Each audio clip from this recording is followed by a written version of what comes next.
Acordar cedo e ir pra correria do dia a dia não é moleza, mas Deus me dá força, tá ligado? Tem dia que o corpo tá cansado, a mente desgastada e a vontade é de desistir de tudo. Mas aí eu lembro, nada vem fácil.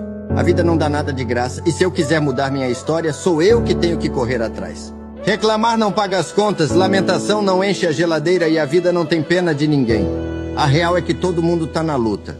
Cada um com sua batalha, seus desafios, suas dores escondidas atrás de um sorriso cansado. Mas no final do dia só quem persiste chega lá. Porque enquanto uns desistem no meio do caminho, outros seguem firme, mesmo sem forças, mesmo sem vontade. Porque sabem que lá na frente a recompensa vem. E é por isso que mesmo quando bate o desânimo, eu não paro.